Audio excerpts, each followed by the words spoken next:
he wins the election, you won't be on the show anymore. He'll come looking for me. Remember when Robert De Niro was considered a cinematic legend? The guy had an iron grip on Hollywood with classics like Taxi Driver, Goodfellas, and The Godfather Part 2. He wasn't just an actor, he was a symbol of grit, talent, and timeless cool. But these days... But democracy people take for granted. It's a word that some people don't even understand. They take it for granted. It's about right and wrong. Let's be real. When De Niro makes headlines, it's not for another Oscar-worthy role. It's for Meltdown. He's such a mean, nasty, hateful person.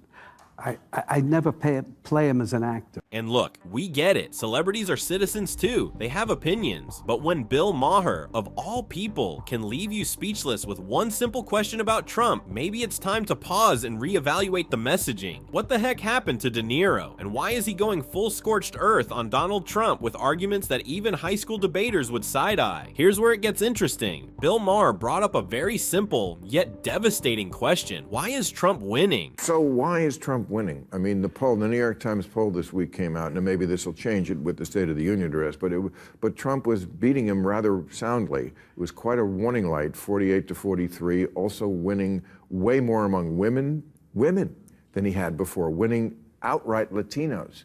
What do you attribute that to? I don't know. I just don't want to feel the way I did, and many of us don't, after the election in 2016, where we couldn't believe that it happened. The guy is a total monster.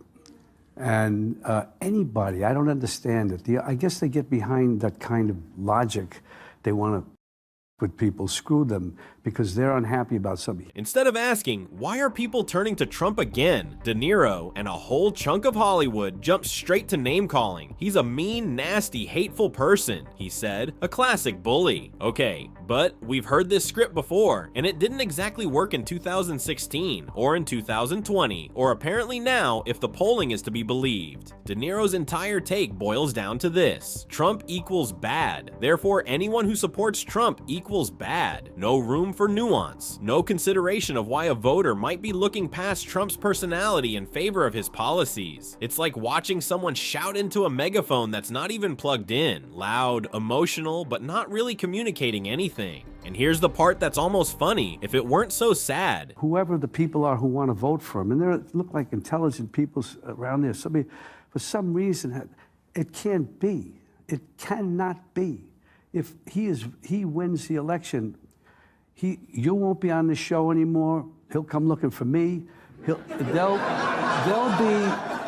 be things that happen that none of us can imagine. That's what happens in that kind of a dictatorship, which is what he says.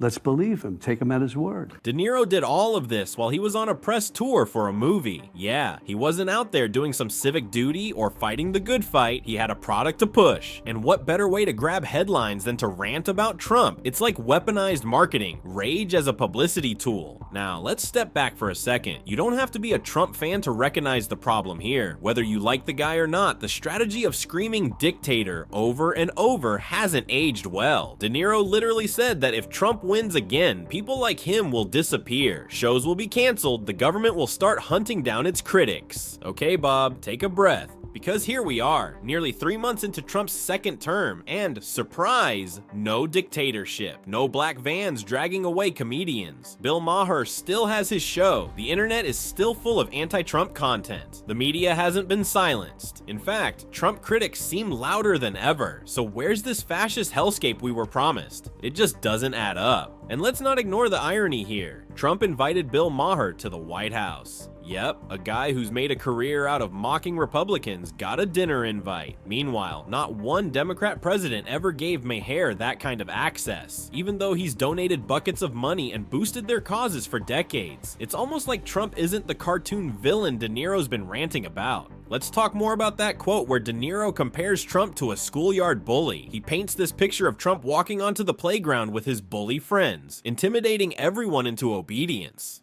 The people who somehow think he's going to be the answer to their prayers, whatever those are. Did you know God him knows. when as fellow New Yorkers? Never wanted to know him. Never wanted to? No. You must have crossed... He was an idiot.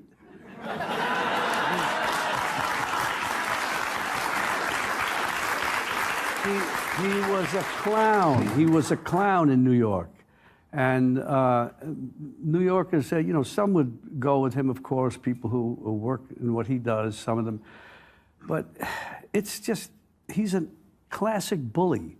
If you had a schoolyard and he walked in and he had his bully friends around, the other people decide whether they want to oppose him or they want to let him just tell him what to do and own that, the schoolyard or the basketball court or whatever it is. He's got to be stopped. Really? That's the level of discourse? We're in kindergarten now? But the wild part isn't just De Niro's argument, it's how normal people watching at home are responding to it, because they're not buying what De Niro's selling.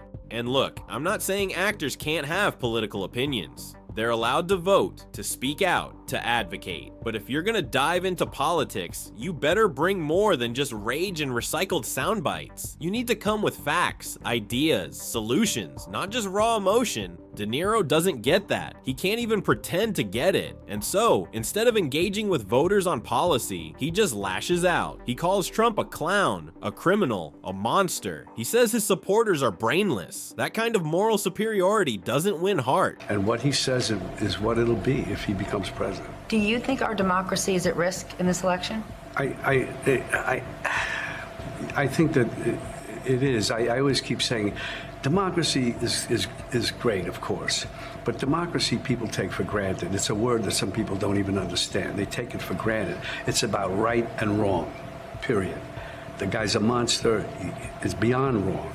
It's almost like he wants to do the most horrible things that he can think of in order to get a rise out of us. I don't know what it is, but he's been doing it, and it's scary.